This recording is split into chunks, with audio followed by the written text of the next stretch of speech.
Hi, I'm Shiv. And I'm Chitra. We are the co hosts of this show, Software People Stories. We're happy to bring you stories of people associated with software as makers or consumers. In every episode, we talk to people on their own personal and professional journeys. Their interests and approach to work and life in a free flowing conversational format. We hope that you will be able to draw your inspiration from their experiences and insights.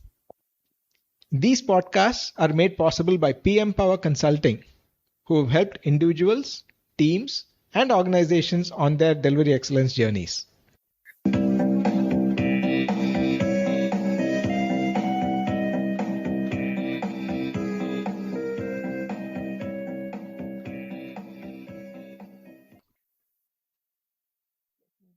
Our guest today on the Software People Stories is Jayaprakash Puttaswamy, JP as he's popularly known, in the area of coaching and consulting for business agility and leadership. JP talks about how he started his career in software and realizing that he was doing extreme programming only after he worked with one of the writers of the Agile Manifesto, to how he became an entrepreneur. He talks about two things that are dear to his heart, one of them being working to craft public policy, and the other about why leaders should have an entrepreneurial spirit. JP shares a message for coaches on mixing and balancing coaching and a glimpse as he talks about his future scope. Good evening, JP. It's wonderful to have you here as a guest on the Software People Stories. Delighted to do this recording with you.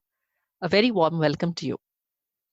Thank you. Thanks, Chitra. And good evening to you as well. As a starting to our session or our conversation today, we usually ask guests to introduce themselves. So, how would you like to introduce yourself to our audience, JP? Okay. So before I do that, I would like to thank you first of all for you to giving me this opportunity, and also I'm quite excited to share my journey. So let me get started. So from background point of view, I'm a software engineer. I'm an engineer at heart, and probably want to retire as an engineer at heart because that's something I loved right from my education times. So as a quick journey, I started my career around 2002 after graduating from computer science engineering from Karnataka in Bangalore.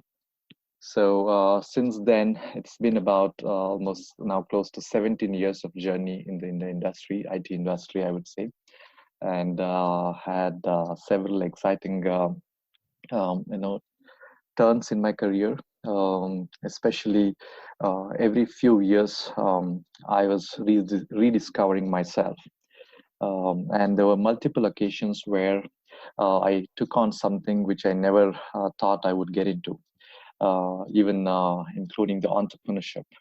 So far, the journey has been great, and I got to work in several organizations. Especially my first half of my career, I've worked in several product development companies and also a couple of service organizations.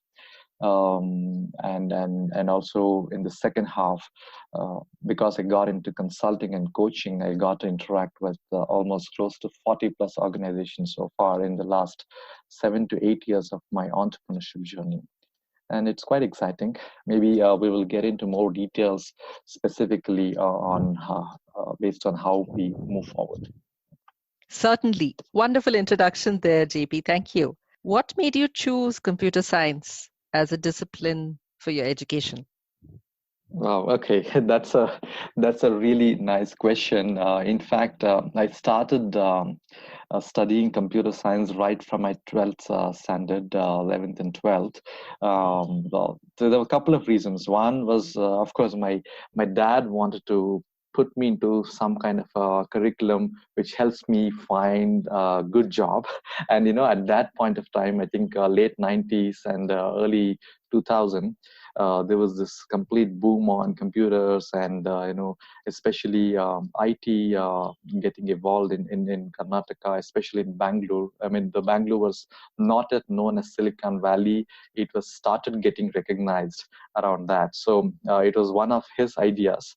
But fortunately, as soon as I picked the computer science in my 11th and 12th, I got an opportunity to play with the cursor on the monitor with the keyboard, and then some kind of a programming with Pascal.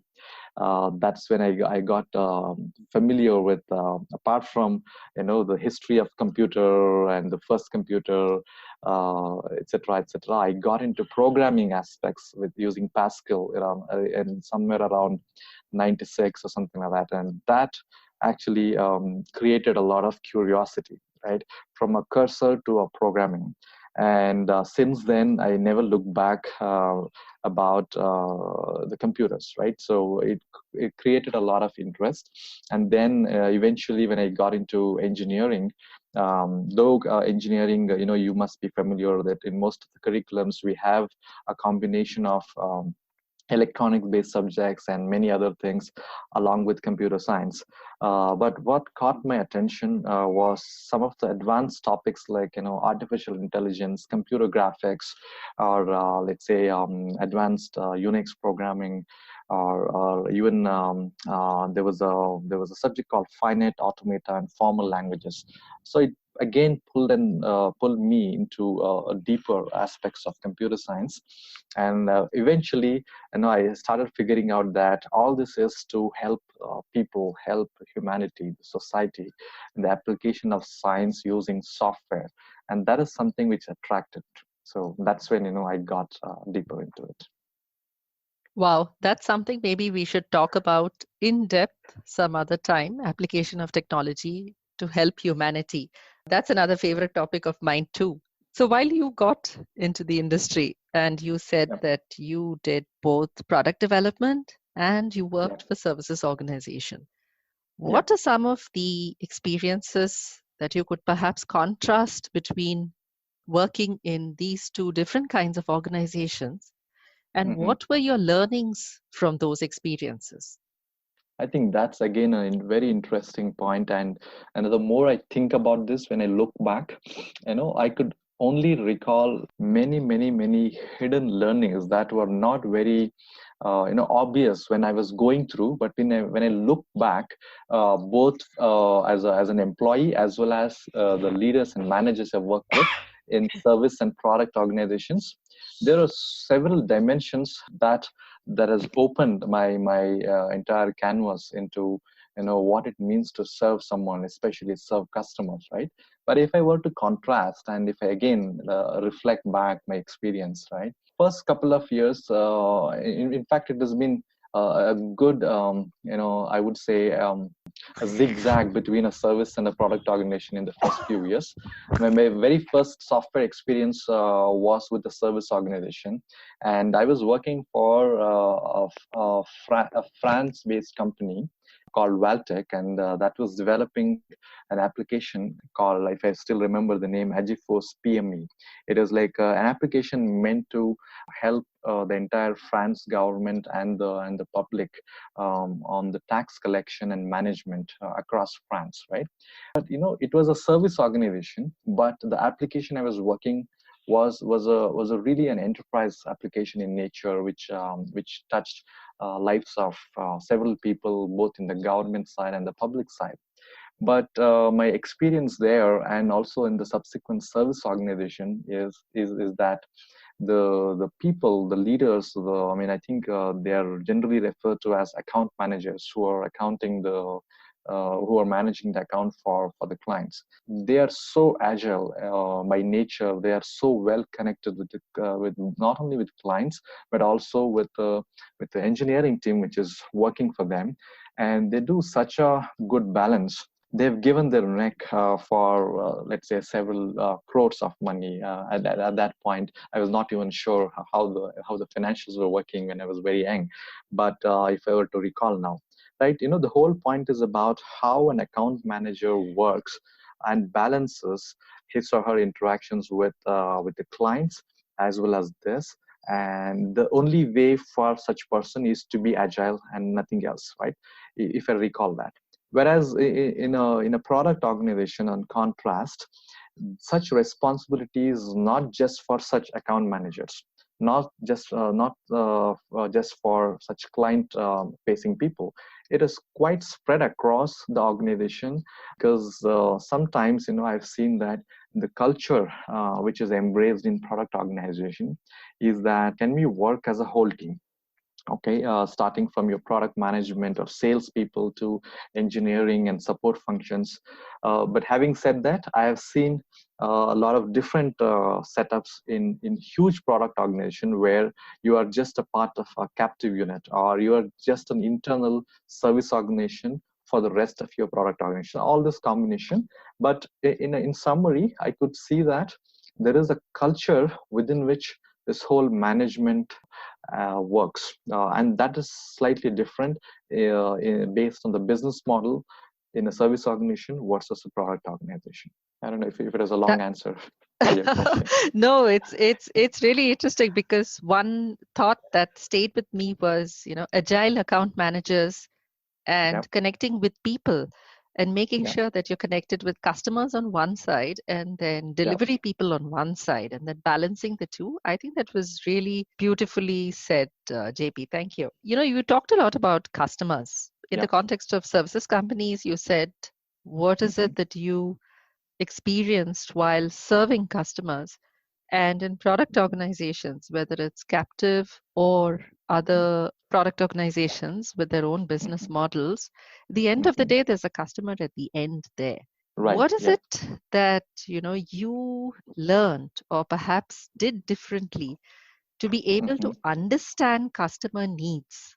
Again, if I contrast, when I was in a service organization, although our account managers were really trying to do the balancing, on the other hand, the management at the engineering organization where we were actually working in the teams, their focus was on mostly on how do we increase the headcount, how do we get a bigger share with respect to, let's say, there were several large projects where the vendor was from multiple companies, multiple service organizations. So the primary focus for management from engineering is mostly on how do I increase my share of headcount? How do I get, let's say, more Java bodies, more .NET bodies? So they don't even consider people as people, but then as resources. That's the predominant focus in the management, at least in some of the organizations that I work for. But as exception, there were some managers, and also including myself, there were several employees and myself who were questioning sometimes, does this really make sense from the interest of customer? How does it matter? In fact, there were many occasions where there was a tension between increasing the headcount by compromising the collaboration aspect, because as you know, the more the people can be more merry, but it can be more pain in terms of collaboration, decision making, and this really slows down, especially if you're in a bureaucratic setup. So, and there were some people like me and few other guys who used to question these challenges, but then we were not really sure how to make our point across beyond one or two levels and really make some changes. Right, this is something which comes as a major obstacle when you really think about customer point of view, and it boils down to only few people, like let's say an account manager takes a call, and by the time his or her message gets translated to engineers or the vice versa, it gets lost somewhere in that chain of messages, the hierarchy. But in a product organization, because of this whole notion of whole team working together, and also we're not building a product for a particular client, right? Unlike in service organization, we are building this for to impact the life of several customers who would be benefited. And in fact, it is also even interesting on discovering who are the several customers. And sometimes we will be doing that in a cooperative manner. So that is where I've seen in a product organization, there will be an encouragement for people to even jump into the discovery aspect, make nice proposal based on our own market research. And again, I'm not trying to stereotype here from a service and organization, because in both the organizations the opposite mindset exists. But in general, by design, in your product organization, we have more chance of getting into the discovery of our customers, what their needs are really, and also co-create a solution. And especially this is becoming more and more evident in nowadays from last, let's say, I would say about 8 to 10 years with the advent of agile and agile based practices, right? So it's the main point is about how can we co-discover what customer really need and co-develop and validate whether our service or product or solution is really meeting those needs. And that's becoming harder and harder as the days pass by. Why do you think that's becoming harder, JP? I should think that perhaps with newer approaches and different ways of customer discovery, it should perhaps Mhm. be easier. Why do you say it's becoming more challenging? Yeah, I think okay, yeah, that's an interesting area and a question to inquire. And on the first look, obviously, it's very easy to just call out that okay, we are living in the VUCA world. The kind of volatility and the kind of uncertainty we have. But for me, in my experience, this VUCA nature always existed. Maybe the intensity was less in the old days. Now intensity is new. The only factor I would say that is actually really posed the challenge is the number of technology options, a choice which is available in today's world for our customers and their end users. It's simply unmanageable, right, and also unpredictable, and due to which the demand variation, the choice, and the choice of user experience, all of this is increased multiple times, I would say. And also because of easy availability of technological alternatives, solution alternatives, what has happened is even in the solutioning, there's a lot of, actually it's more than a boon, it's been a pain because we end up over engineering and making the applications more complex than it needs to be, right? So this, all of this is from the advent of technological choices. But I would still feel that this is not the core of the problem why it makes code the discovering harder. The real point in my experience is the collaboration aspect. Whether you're a 20 people organization or 20,000, right?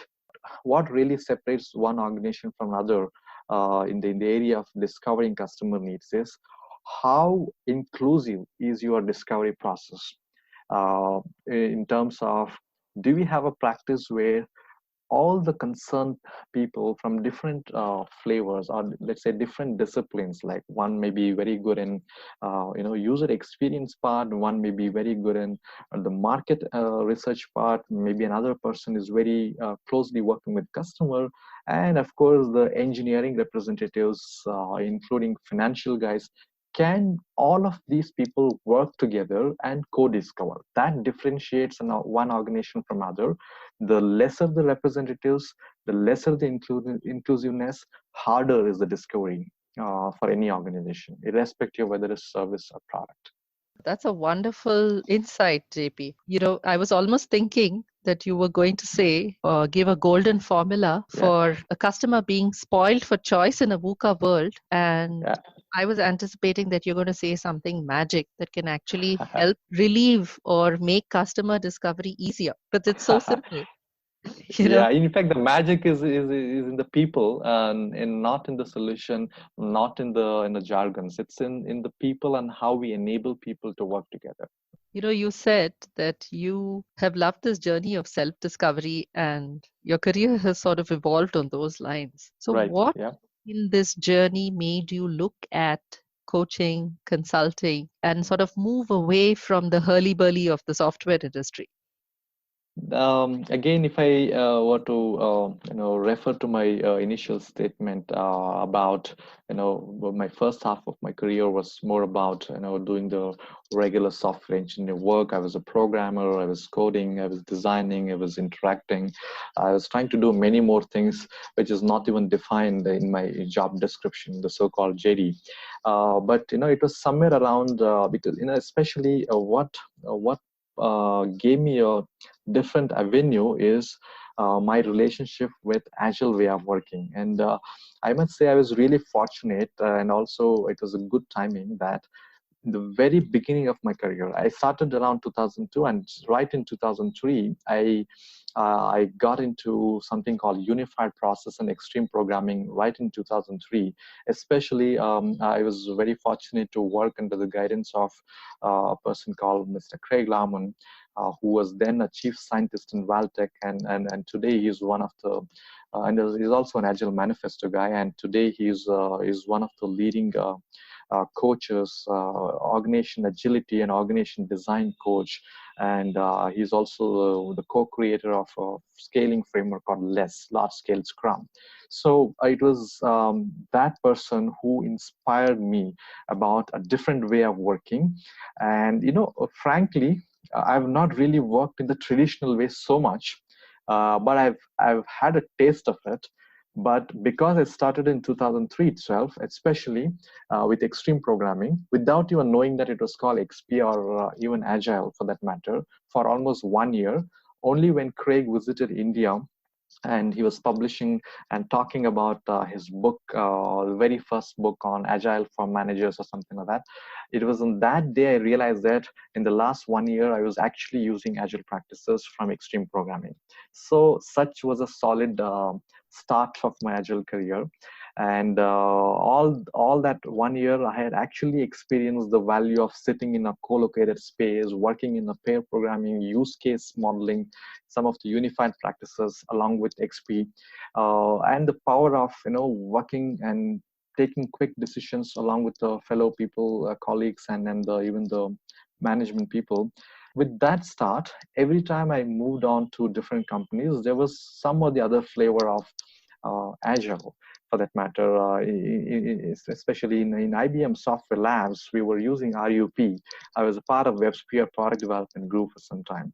And then I changed to another company called Robert Bosch and many others, where I started even with Scrum sometime around 2005 or 6. I think I got into certified Scrum Master certification in early 2006 or 7. Maybe I was in the first or second batch of Asia. So what I'm trying to say is this whole thing started giving me a different taste and different way of working using Agile and lean thinking, and also some of the practices like Scrum right in 2006 and 7. And the more I played with it, the more I started liking, because of its simplicity and the ability that we get to challenge the system, and the ability or the opportunity we get to interact with people much more closely and much more collaboratively. So somewhere around 2008 or 9, in fact, because I started liking and I was passionate about it, and it was very early start, I never looked back. And I also started getting a hold on the fundamentals. So people started asking me, hey, JP, can you come and teach me? So I started teaching about Agile and Scrum and many other practices in a small 1.5 hours custom packet session myself. But till then, I never knew how to do this. I didn't even know about certification, CSM, etc. So at some point around 2008 or 9, I thought, hey, this is something I'm really finding value, not only to do it myself, practice it myself, plus also share it and also teach it. So why don't I make this career for myself? So that's when I thought, and then somewhere around 2009, I tried a little bit of attempt on doing a little bit of management role with this Agile mindset. And then I thought, okay, let me jump into independent consulting. So 2010 is where I started my independent consulting and coaching, where I started my first coaching assignment in a company called Tesco. So since then, it's only pulled me, and it opened the plethora of scenarios, customer scenarios, the organization setups. So from last 8 years, I've been completely involved in this coaching, especially in a very large scale environment, right? So that's where my coaching journey began and continuing till date. How nice, JP. In fact, I was just thinking as I was listening to you, is Yeah. that you did agile and you are agile. So would you call yourself that?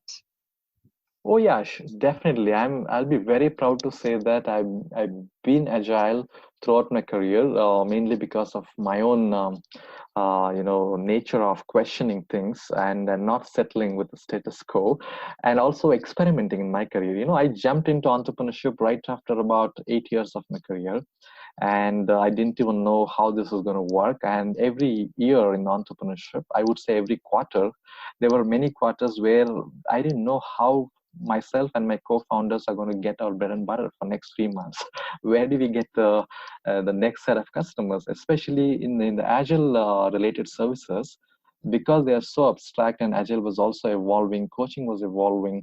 How do we get our next customer, and how can we solve their problem? How can we add value? And we also encountered many guys, many organizations who didn't even want some value, but they just wanted to go agile and do agile, right? And then at some point we started taking a stance. Okay, if you are not serious, we are not serious, so we're not going to work with you, right? We started rejecting some of the customers who are not serious.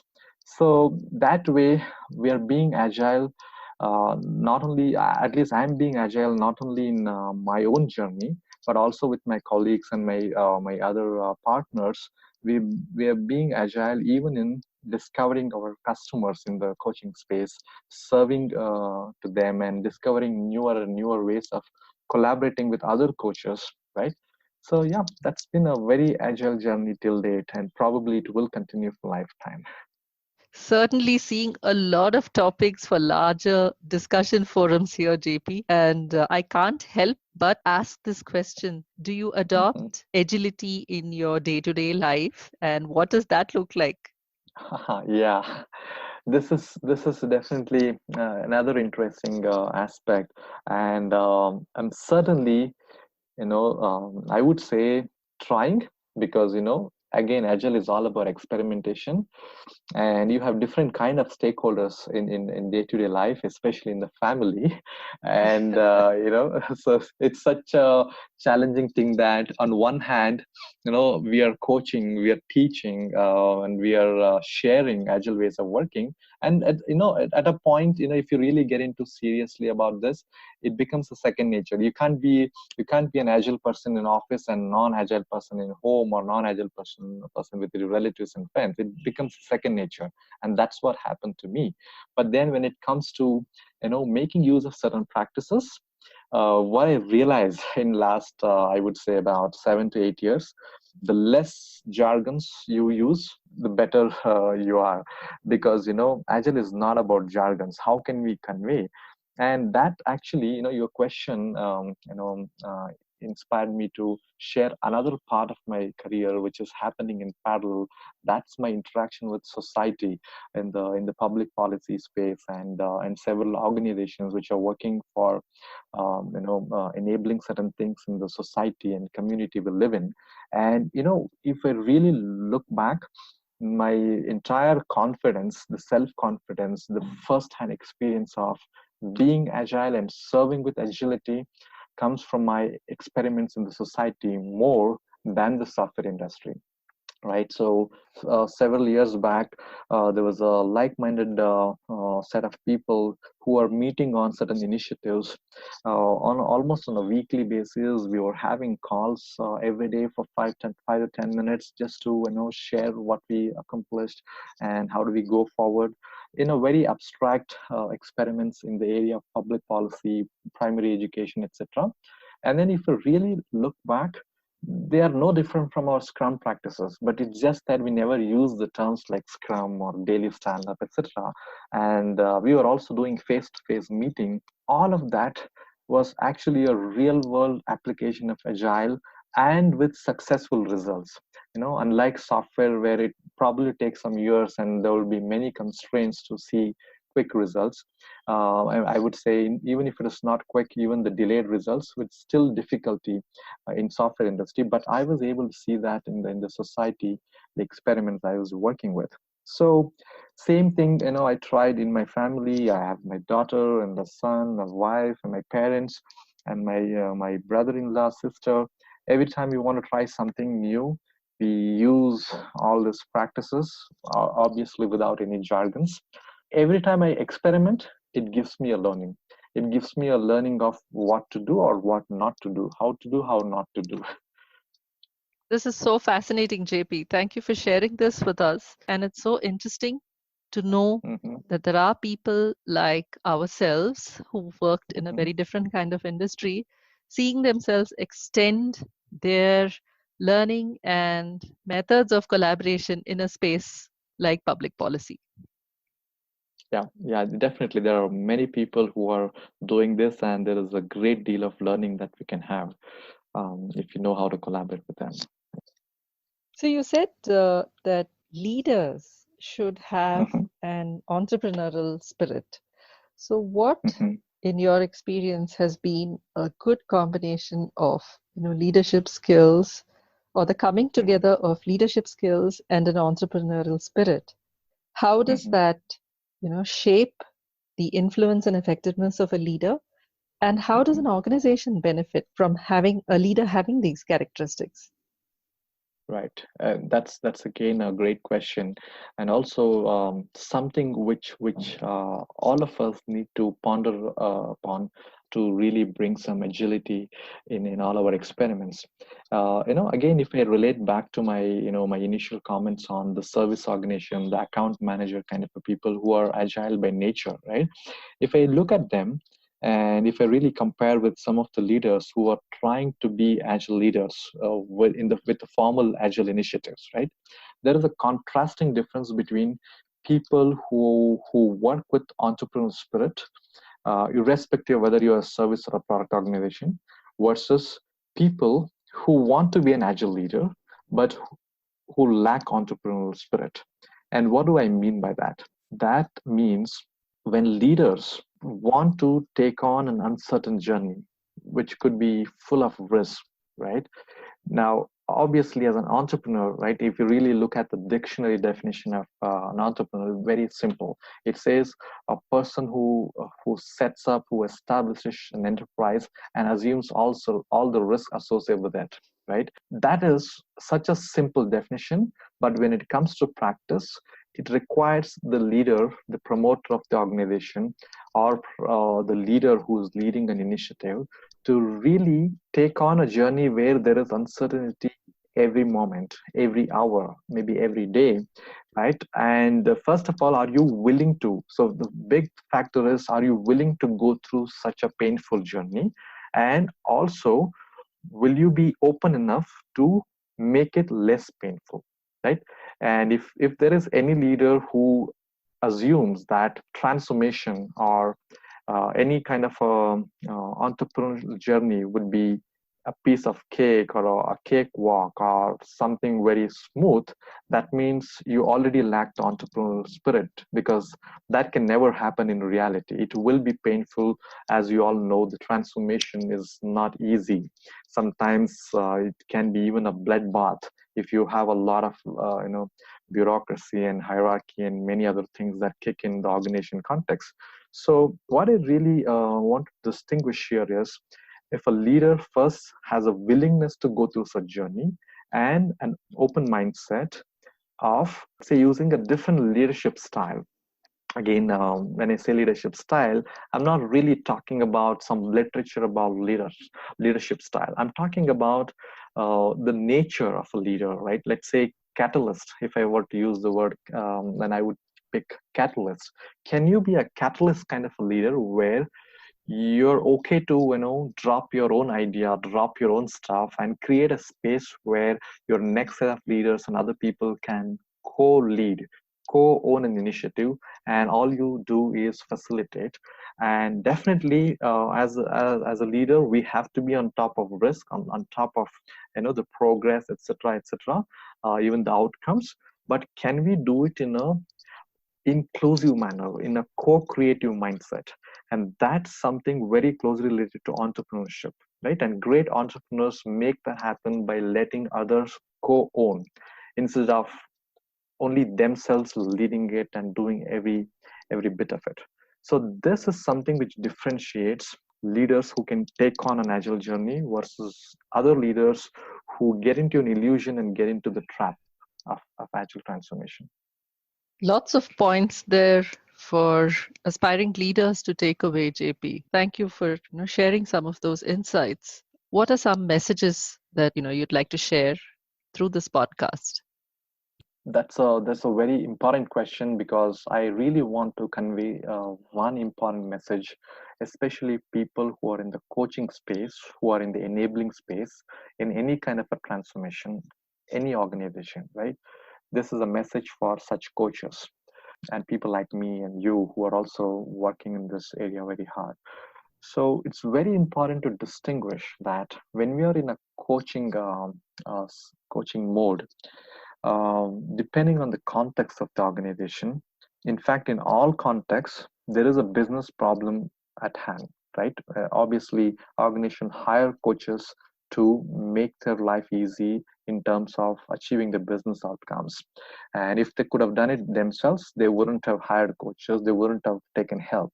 So with that context, that we are practicing agile, we are being agile, we are trying to do transformational work for business, for business outcomes. And that means agile is not the end, it's only a means, right? Or any other flavor of agile and things like that. Even coaching is a means to help your people who are being coached to achieve the business outcomes. So that is something we have to keep in mind in our context, which will enable us to even provide some kind of consulting solution which are unblocking in nature, right? Obviously, what I mean by this is we don't have to actually provide the actual product or solution which they are working on, but we have to provide unblocking solution in the area of processes, in the area of how they set up the organizational design. If we can help them simplify, that's almost like consulting and solving their collaboration problem, org design problem.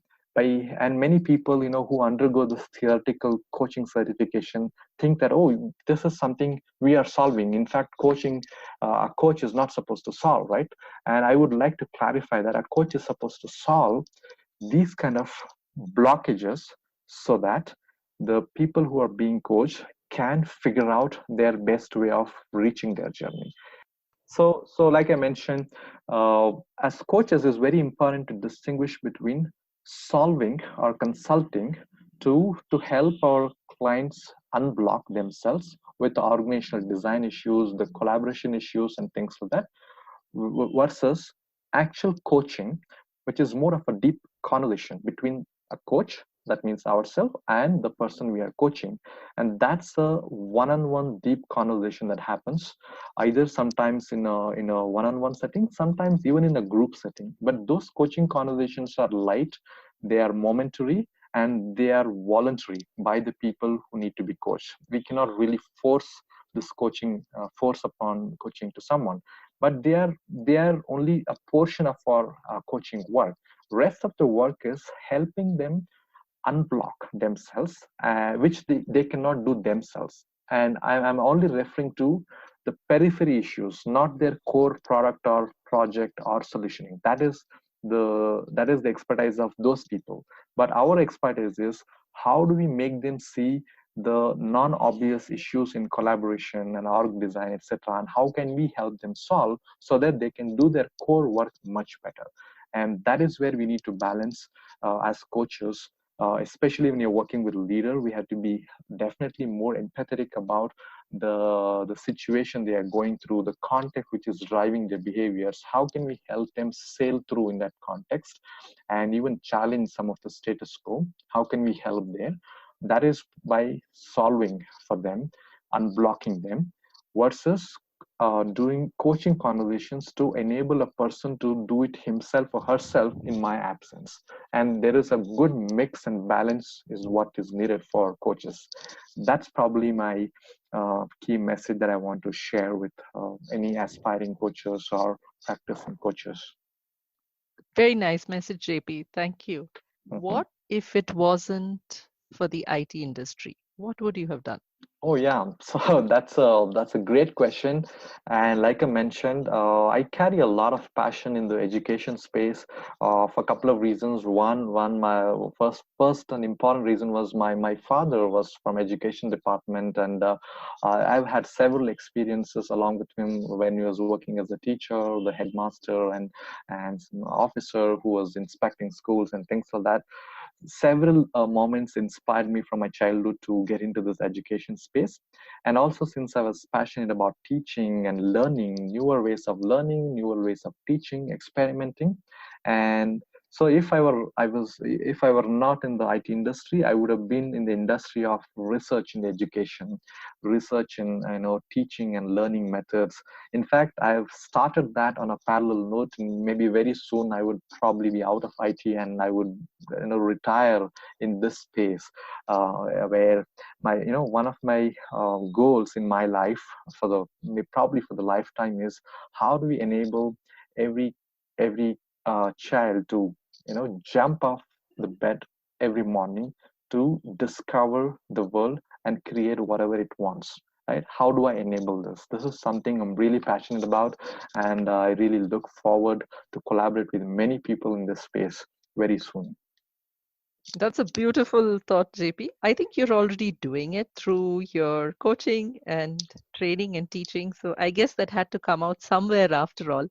Yeah, maybe the focus needs to be shifted towards children because if we do a good job in children, we can also do with others. Definitely. I completely Yeah, agree with you on that. So yeah, thank you yeah, so much for this conversation.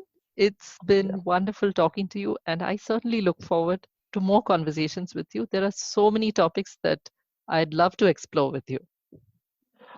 Definitely. Thanks a lot, Chitra, for providing me this opportunity and platform to share my journey. Hopefully, it inspires or influences some people, and I look forward to collaborate with them as well as you in the future. Thank you, JP. Thank you.